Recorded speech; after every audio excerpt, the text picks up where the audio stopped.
وہ چھت سے چھلانگ لگانے کا ارادہ رکھتا تھا۔ میں پوری رفتار سے اس کے پیچھے لپکا۔ ملزم منڈیر سے کوئی 20 گز کے فاصلے پر تھا۔ میرا اور اس کا درمیانی فاصلہ 10 فٹ کے قریب تھا۔ عین اسی وقت جب وہ منڈیر پر پہنچ چکا تھا، میں نے اسے چھاپ لیا۔ ہم اوپر نیچے گرے اور تھوڑا سا لڑک کر عین منڈیر کے اوپر پہنچ گئے۔ 20 فٹ نیچے سڑک پر آمد و رفت جاری تھی۔ کچھ لوگوں نے چونک کر اوپر دیکھا۔ میں ملزم کو گھسیٹتا ہوا منڈیر سے پیچھے لے آیا۔ وہ بری طرح چلا رہا تھا، چھوڑ دو مجھے، چھوڑ دو مجھے، مر جانے دو مجھے۔ اس کے چہرے پر دیوانگی طاری تھی۔ میں نے اسے اڑنگا لگا کر چھت پر گرا دیا۔ محرر اور دونوں سپاہیوں نے اسے دبوچ لیا۔ وہ خود کو چھڑانے کے لیے دیوانہ وار زور لگا رہا تھا۔ دیکھتے ہی دیکھتے سڑک پر اور چھت پر مجمع لگ گیا۔ راہگیر بڑی دلچسپی سے تھانے کی چھت پر ہونے والا تماشا دیکھ رہے تھے۔ سپاہیوں نے چیختے چلاتے ملزم کی ٹانگیں اور بازو پکڑے اور اسے نیچے لے آئے۔ انسپکٹر بلراج ہمیشہ سے زیادہ آگ بگولا نظر آ رہا تھا۔ پہلے تو اس نے ملزم کو لے جانے والے سپاہیوں کو تھپڑ مارے، پھر ملزم پر پل پڑا۔ اپنی پیٹی اتار کر اس نے ملزم کو اتنی بے دردی سے پیٹا کہ اسے غش آ گیا۔ ملزم کی بہن اور ماں جو بلراج کے دفتر میں بیٹھی تھی، شور سن کر باہر نکلیں۔ جب انہوں نے ملزم کی حالت دیکھی تو چیختی ہوئی بلراج کے قدموں میں گر پڑیں، لیکن بلراج کے ہاتھ رکنے کا نام نہیں لے رہے تھے۔ وہ غش کھاتے ہوئے ملزم کو بھی مارے جا رہا تھا۔ اس وقت مجھ سے برداشت نہ ہوا۔ میں آگے بڑھا اور بلراج کا اٹھا ہوا ہاتھ تھام لیا۔ اس نے سرخ آنکھوں سے مجھے گھورا۔ پیچھے ہٹ جاؤ نواز۔ بس کر بلراج، میں نے سنجیدگی سے کہا۔ اسے قتل ہی کرنا ہے تو اندر لے جا۔ وہ دیکھ، تھانے کے گیٹ پر لوگ اکٹھے ہو رہے ہیں۔ تھانے کو آگ نہیں لگا دیں گے لوگ۔ وہ غصے سے پھنکارا۔ پھر لوگوں کی ماں بہن ایک کرتا اپنے کمرے میں چلا گیا۔ ملزم کا نام ولایت علی تھا۔ وہ اسی شہر کا رہنے والا تھا۔ اس کی ماں اور بہن بار بار میرے سامنے ہاتھ جوڑ رہی تھیں۔ بڑھیا دہائی دے رہی تھی کہ اس کا بیٹا بے گناہ ہے، اس طرح کا الزام اس پر کبھی نہیں لگا، وغیرہ وغیرہ۔ بہرحال یہ عام باتیں تھیں۔ ملزم کے لواحقین تھانوں میں ایسے ہی دعوے کیا کرتے تھے۔ میں نے بڑھیا اور اس کی بیٹی سے کہا کہ وہ میرے کمرے میں نہ بیٹھیں، اس طرح ان کا کیس اور خراب ہو جائے گا، لیکن وہ دونوں شاید مجھے ہی DIG سمجھے ہوئے تھیں۔ بڑھیا نے زارو قطار روتے ہوئے بتایا کہ وہ اور اس کی بیٹی لوگوں کے گھروں میں برتن مانجھ کر گزارا کرتی ہیں۔ یہ لڑکا مڈل پاس ہے اور آج کل نوکری کی تلاش میں ہے۔ اس کے بڑے بھائی علیحدہ رہتے ہیں۔ بڑھیا نے کہا، میرا خاوند ایک پاؤں سے معذور ہے اور بیمار رہتا ہے۔ وکیل نے اسے بتایا تھا کہ اگر 500 روپے کا بندوبست ہو جائے تو تمہارے بیٹے کی ضمانت ہو سکتی ہے۔ میں نے بیٹی کے بیاہ کے لیے بڑی مشکلوں سے تھوڑا سا زیور بنایا تھا، وہ بیچ کر بھی صرف 400 روپیہ اکٹھا ہو سکا۔ میرا خاوند 3 روز تک مسلسل روڑی کوٹتا رہا ہے۔ اسے 50 روپے ملے۔ 50 روپے ایک خدا ترس سے ادھار لے کر ہم یہاں آئے، لیکن پتہ چلا کہ ابھی ولایت کی ضمانت نہیں ہو سکتی۔ جو کچھ ہمارے پاس تھا تھانے دار کو دے دیا، لیکن وہ 500 روپیہ اور مانگتا ہے۔ بتاؤ بیٹا، ہم اور پیسے کہاں سے لائیں؟ اب تو ہماری جانیں ہی ہیں، کہیں بک سکتی ہیں تو بیچ دو۔ بڑھیا بلک بلک کر رو رہی تھی، اور دوسری طرف بلراج ایک بار پھر ولایت سے پوچھ گچھ کرنے کی تیاری کر رہا تھا۔ تھوڑی دیر پہلے اس کی ہدایت پر ولایت علی ولد محمد بوٹا کے خلاف حوالات سے فرار کی کوشش اور پولیس ملازمین کو زد و کوب کرنے کے الزام میں پرچہ درج ہو چکا تھا۔ حالانکہ میرے خیال میں اگر ملزم سے بہت سختی بھی کی جاتی تو اقدام خودکشی کا پرچہ درج ہو جانا چاہیے۔ میں سب کچھ دیکھ اور سن رہا تھا، لیکن جانتا تھا کہ اگر میری طرف سے اس معاملے میں مداخلت ہوئی اور بلراج آگ بگولا ہو گیا تو جھگڑا ہو جائے گا۔ اب تک ولایت کی ماں اور بہن نے جو باتیں مجھے بتائی تھی ان سے بظاہر یوں لگتا تھا کہ ولایت کو کسی چکر میں پھنسایا گیا تھا، ایسا چکر جس نے اسے زندگی تک سے بیزار کر دیا ہے۔ انسپکٹر بلراج یہی رٹ لگا رہا تھا کہ ملزم نے فرار ہونے کی کوشش کی ہے، جبکہ ایک عام سوجھ بوجھ کا شخص بھی سمجھ سکتا تھا کہ 20 فٹ اونچی چھت سے پختہ سڑک پر گر کر ہاتھ پاؤں کا سلامت رہنا ہی بڑی بات تھی، فرار ہونا تو دور کی چیز ہے۔ پھر میں نے ملزم کو خود چھت سے پکڑا تھا۔ اس کا رویہ یقیناً ایک خودکشی کرنے والے کا تھا۔ مجھے مر جانے دو، مر جانے دو، اس کے یہ الفاظ ابھی تک میرے کانوں میں گونج رہے تھے۔ عام طور پر پولیس والے خواہ مخواہ کے جھنجٹ میں نہیں پڑتے۔ لیکن ولایت علی کا جھنجھٹ ایسا تھا جسے میں نے خود قبول کیا۔ ہوا یوں کہ جب ولایت علی کو پھر مار پڑنا شروع ہوئی اور اس کی ماں بہن نے میرے کمرے میں رونا چلانا شروع کیا تو میں اٹھ کر بلراج کے پاس گیا۔ اس نے ملزم کو چھت سے الٹا لٹکا رکھا تھا۔ میں نے بلراج کو ایک طرف لے جا کر کہا، دیکھ یار، ابھی 2 گھنٹے پہلے کتنا بڑا حادثہ ہونے والا تھا، اگر یہ مر جاتا تو ہم سب مصیبت میں پڑ جاتے، کہیں اب پھر یہ کوئی ایسی حرکت نہ کر دے، میرا خیال ہے اسے آج کی رات سوچنے کا موقع دو۔ وہ تنک کر بولا، ایک تو باؤ یار میں تجھ سے بڑا تنگ ہوں، ہر چور اچکے کا ماما بن جاتا ہے تو۔ مجھے اس کے لہجے پر اتنا طیش آیا کہ میرا ہاتھ اٹھتے اٹھتے رہ گیا۔ مجھے اس تھانے میں آئے ابھی مہینہ 1.5 ہوا تھا اور بلراج میرے مزاج سے واقف نہیں تھا۔ یہاں صرف ایک شخص تھا جو مجھے اچھی طرح جانتا تھا اور وہ تھا یہاں کا انچارج ڈی ایس پی عطا اللہ خان۔ میں ایک لفظ کہے بغیر بلراج کے پاس سے چلا آیا۔ اپنے کمرے میں پہنچا تو بڑھیا بے ہوش ہو چکی تھی۔ اس کے دانت مضبوطی سے ایک دوسرے پر جمے ہوئے تھے اور ہاتھ پاؤں مڑ گئے تھے، پنجابی میں اسے دندن پڑنا کہتے ہیں۔ اس کی جوان سال بیٹی ماں کا سر گود میں رکھے زار و قطار رو رہی تھی۔ اس کے لمبے سیاہ بال ماں کے سفید بالوں سے چھو رہے تھے۔ مجھے دیکھ کر وہ جلدی سے اٹھ کھڑی ہوئی اور ہچکیاں لیتے ہوئے بولی، تھانے دار صاحب، میری ماں اور بھائی کو بچا لیجئے، آپ جو بھی کہیں میں کرنے کو تیار ہوں، مجھے جہاں کہیں میں چلی جاؤں گی۔ میں ایک لمحے کے لیے سناٹے میں آ گیا تو معاملہ یہاں تک پہنچا ہوا تھا۔ میں نے ایک نظر غور سے لڑکی کو دیکھا، بمشکل 19-20 سال کی ہوگی۔ شکل گو زیادہ خوبصورت نہیں تھی لیکن جسم پرکشش تھا۔ اس نے نہایت بوسیدہ سے کپڑے پہن رکھے تھے، پاؤں سے ننگی تھی۔ میرے کانوں میں اس کے الفاظ نشتر چبھو رہے تھے، تھانے دار صاحب آپ جہاں بھی کہیں میں چلی جاؤں گی۔ میں نے اسے گھورتے ہوئے پوچھا، کیا کسی نے تم سے کہیں چلنے کو کہا تھا؟ جی ہاں، کل اس لمبے سپاہی نے کہا تھا کہ تھانے دار سے گھر چل کر بات کرو، وہاں وہ تمہاری بات سن لے گا۔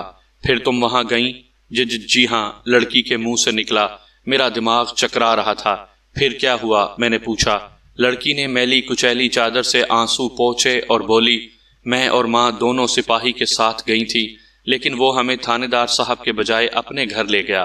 اس نے ہمیں بہت ڈرایا دھمکایا اور کہا کہ تمہارے آدمی پر قتل کا کیس بھی پڑ جائے گا۔ پھر اس نے کہا کہ میں تھانے دار صاحب سے کہہ کر ولایت کی ضمانت کرا سکتا ہوں۔ دراصل اس کی نیت خراب تھی، وہ مجھے بڑی بری نظروں سے دیکھ رہا تھا۔ پھر اس نے میری ماں کو باہر بھیجنے کے لیے بہانہ بنایا، اسے ایک فارم دے کر کہنے لگا کہ ڈاک خانے سے اس پر ٹکٹیں لگوا لاؤ۔ میری ماں کو شک ہو گیا۔ جوں ہی وہ کسی کام سے دوسرے کمرے میں گیا، ماں مجھے ساتھ لے کر باہر نکل آئی۔ ہم نے کسی سے اس بات کا ذکر تک نہیں کیا۔ پھر بھی آج میرے بھائی پر اتنی سختی ہوئی ہے، اگر ہم بتا دیتی تو پتہ نہیں کیا ہوتا۔ لڑکی کی آنکھیں جو رونے سے اور بھی شفاف ہو چکی تھیں، لگاتار آنسو بہا رہی تھیں۔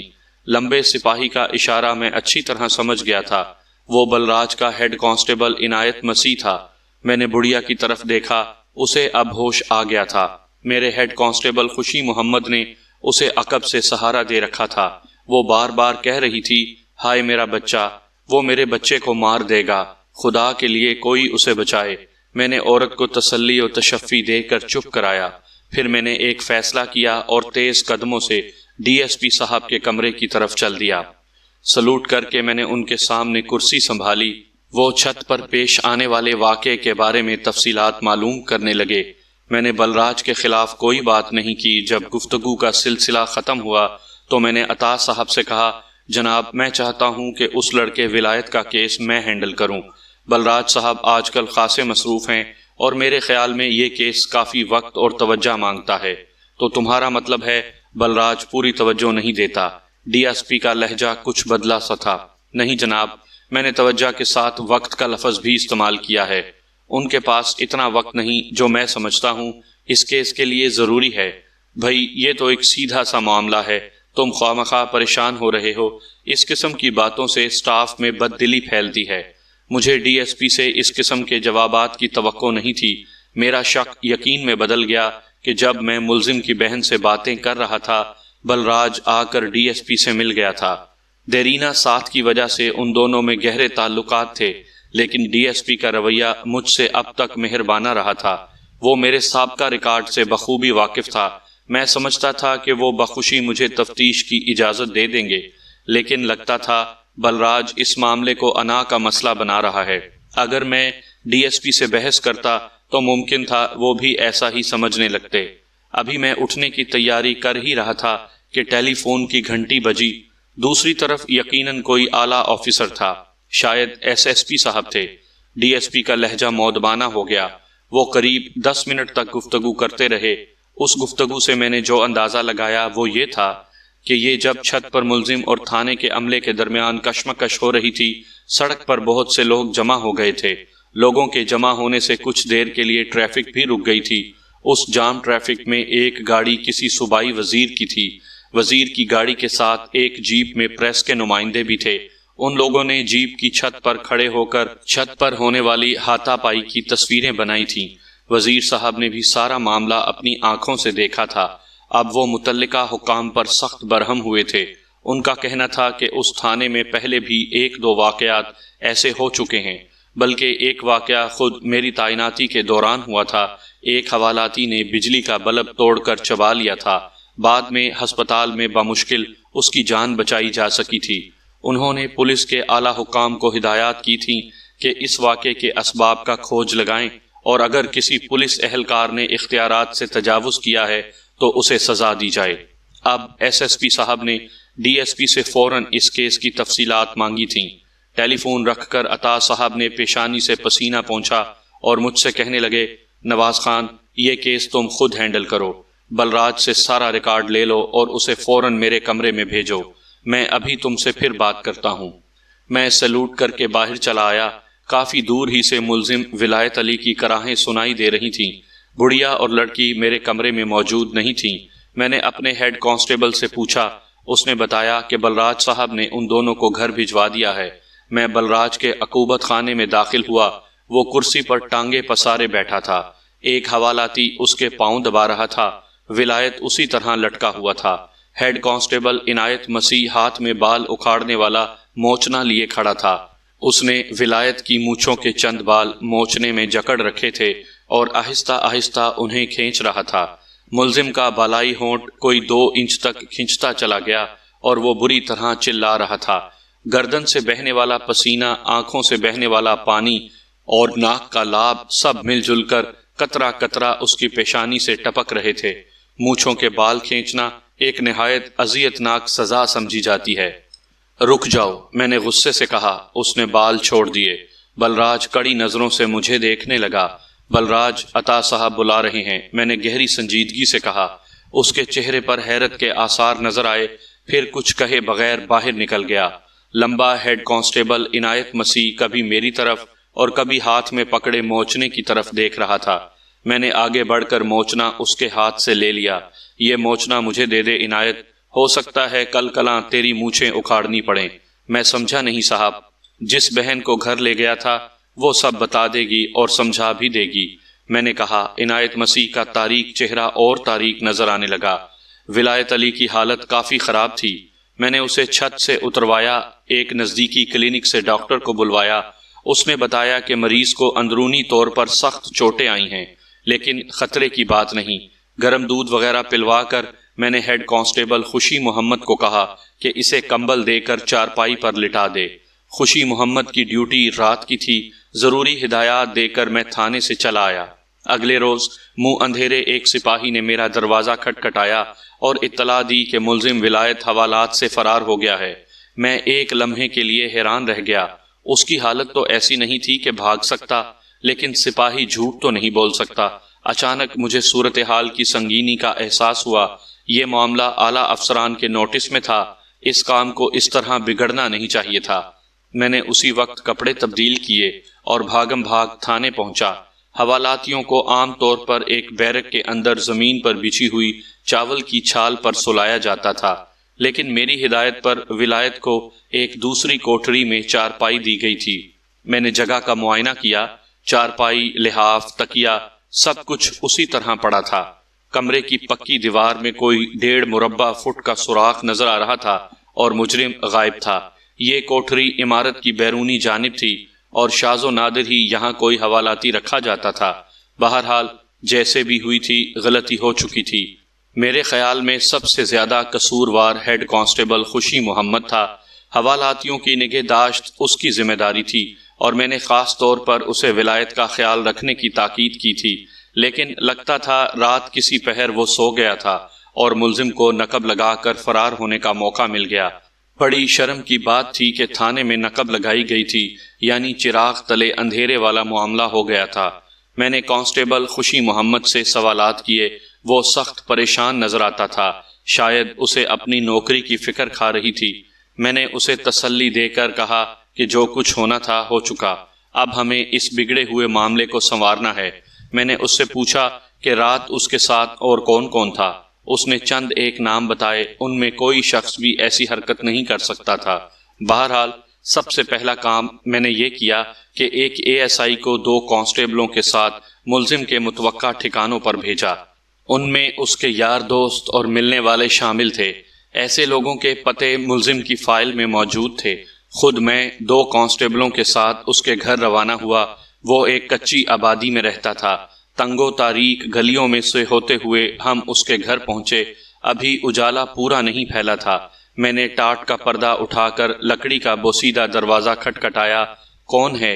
ایک عمر رسیدہ مردانہ آواز آئی اور ایک بوڑھے نے دروازہ کھولا۔ سامنے پولیس کو دیکھ کر اس کی وہی حالت ہوئی جو غریب غربا کی ہوا کرتی ہے۔ وہ تھر تھر کانپنے لگا۔ میں نے اسے کہا گھر میں پردہ کراؤ۔ وہ بولا مائی باپ، آپ سے پردہ کرنے والا کون ہے؟ آپ بادشاہ ہیں، مالک ہیں۔ اس نے دروازہ کھول دیا۔ ہم اندر داخل ہوئے۔ بڑھیا اور اس کی بیٹی بھی جاگ گئی تھیں۔ بڑھیا کے بال بکھرے تھے اور لڑکی کا دوپٹہ پاؤں میں جھول رہا تھا۔ خوف کے بجائے وہ امید بھری نظروں سے میری طرف دیکھ رہی تھی۔ ایک لمحے میں نے محسوس کر لیا کہ ملزم یہاں نہیں پہنچا، یا کم از کم ان لوگوں کو اس کا پتہ بھی نہیں۔ بڑھیا بولی، تھانے دار پتر، میرا ولایت ٹھیک ہے نا؟ میں نے کانسٹیبلوں سے کہا کہ گھر کی تلاشی لیں۔ انہوں نے جلدی جلدی گھر کے کونے کھدرے دیکھ ڈالے اور آ کر نفی میں سر ہلا دیا۔ بوڑھے بڑھیا کی نگاہوں میں اب حیرت پائی جاتی تھی۔ بڑھیا ڈری ہوئی بولی، پتر خیر تو ہے نا؟ میں نے سخت لہجے میں کہا، مائی تیرے پتر کو میری مہربانی راس نہیں آئی، وہ حوالات سے بھاگ گیا ہے اور مجھے یقین ہے کہ تم لوگوں نے ہی اسے چھپایا ہے۔ سیدھی طرح اس کا پتہ دو ورنہ برا حشر ہوگا۔ میرے بدلے ہوئے تیور کو دیکھ کر بڑھیا کے ہاتھ کانپنے لگے، لڑکی بھی رونے لگی۔ بوڑھا بولا، تھانے دار صاحب، رب جانتا ہے ہمیں اس کے بارے کچھ پتہ نہیں۔ ہم تو امید لگائے بیٹھے تھے کہ آج اس کی رہائی ہو جائے گی۔ جنتے کا آپ کی تعریفیں کر کر کے منہ سوکھ رہا تھا۔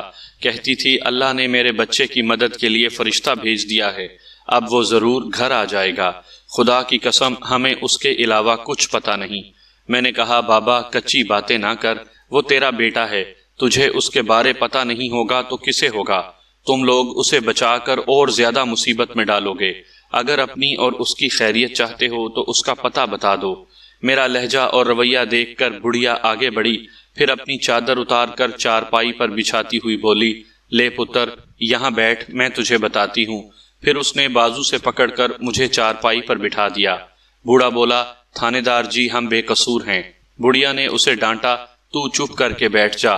پھر میرے قریب بیٹھتی ہوئی بولی، پتر خدا کے بعد تو ہی ہمارا آسرا ہے، میں تجھ سے کچھ نہیں چھپاؤں گی۔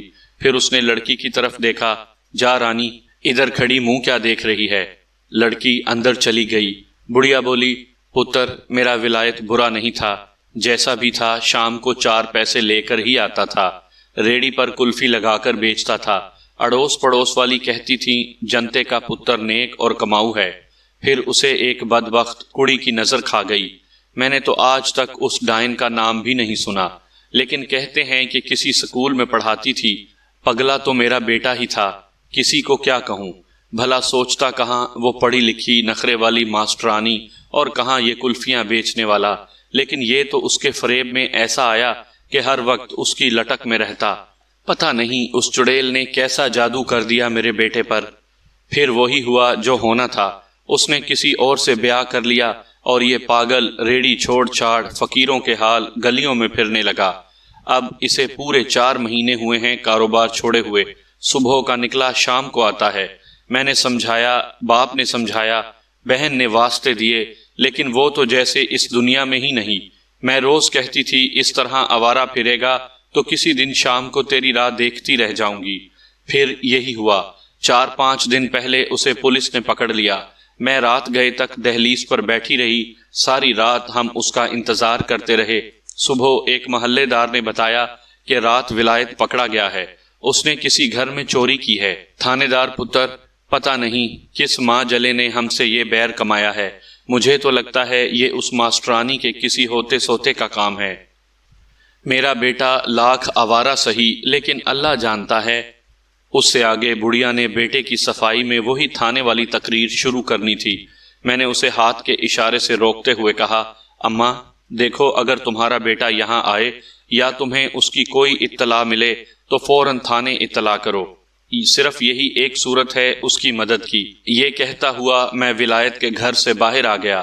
اب میرا رخ اس ماسٹرانی کی طرف تھا جس کا ذکر ولایت کی ماں نے کیا تھا اور جس کے متعلق فائل میں بھی اندراج تھا۔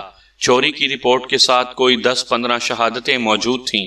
ان شہادتوں سے پتہ چلتا تھا کہ بروز ہفتہ 9 دسمبر ولایت علی ولد محمد بوٹا لوہے کے معروف تاجر سیٹھ عبدالعزیز کے گھر آیا اور ان سے کہنے لگا کہ وہ قالینوں کی صفائی کرتا ہے۔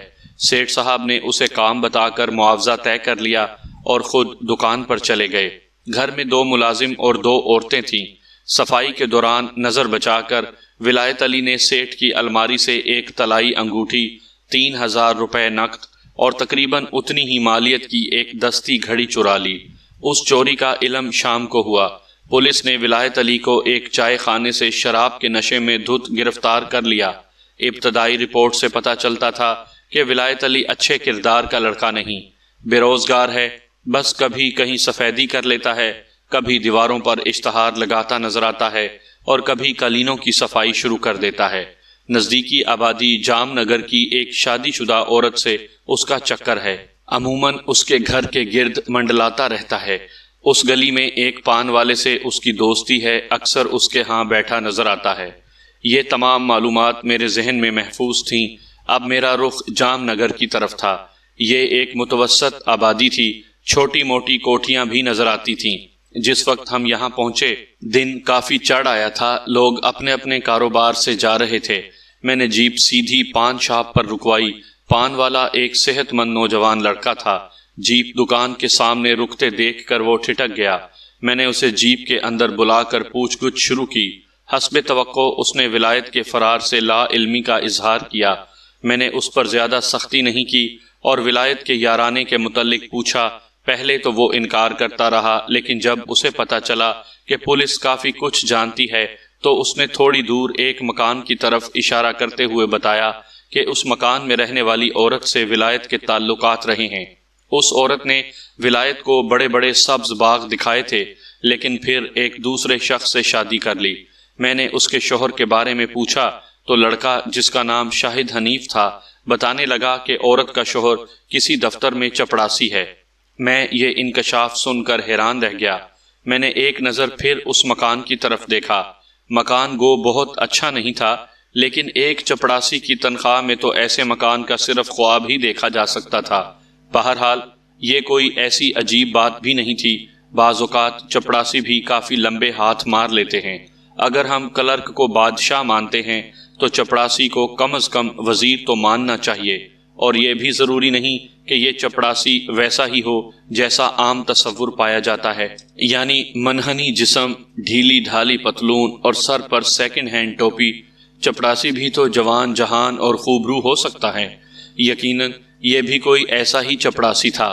ابھی لڑکے سے گفتگو ہو ہی رہی تھی کہ سامنے والے مکان کا دروازہ کھلا۔ میں چوکنا ہو کر دیکھنے لگا۔ ایک سائیکل کا پہیہ نظر آیا، پھر سائیکل تھامنے والا شخص بھی دروازے کی اوٹ سے نکل آیا۔ اسے دیکھتے ہی میں پہچان گیا کہ یہ ولایت کی محبوبہ کا شوہر ہے۔ میرا دوسرا اندازہ بالکل غلط تھا، یعنی چپڑاسی کوئی خوبصورت شخص نہیں تھا۔ منحنی جسم، ڈھیلا ڈھالا لباس اور سانولا رنگ، عمر بھی 35 سال سے کم دکھائی نہیں دیتی تھی۔ اس کے عقب میں کوئی عورت دکھائی دی۔ میں نے عورت کی صرف ایک جھلک دیکھی، لیکن یہ ایک جھلک بتانے کے لیے کافی تھی کہ عورت جوان اور خوبصورت ہے۔ میں نے حیرانگی سے پان فروش کی طرف دیکھا۔ اس نے اثبات میں سر ہلایا۔ یعنی یہی شخص دروازے میں کھڑی عورت کا شوہر تھا۔ میرے ذہن میں کئی شبے سر ابھارنے لگے۔ میں نے لڑکے سے کچھ اور باتیں پوچھیں جن سے پتا چلا کہ چپڑاسی کا نام نذیر محمد ہے۔ یہ انکم ٹیکس کے دفتر میں کام کرتا ہے، کافی ہوشیار آدمی ہے۔ ایک بیوی پہلے مار چکا ہے، اس میں سے کوئی بچہ نہیں تھا۔ یہ مکان بھی 3-4 ماہ پہلے مکمل ہوا ہے۔ اس سے پہلے وہ اس جگہ ایک کمرے کے خستہ گھر میں رہتا تھا۔ لڑکے نے بتایا کہ یہ شخص طبیعت کا بڑا غصیلا ہے، ذرا سی بات پر بھڑک اٹھتا ہے، بیوی پر بھی سختی کرتا ہے۔ اڑوس پڑوس والے کہتے ہیں کہ بیوی پر اس کا بڑا رعب ہے، اس کی اجازت کے بغیر وہ کسی سے بات بھی نہیں کر سکتی۔ لوگوں کو حیرانی ہوتی ہے کہ یہ عورت اس شخص کے ساتھ کیسے نباہ کر رہی ہے۔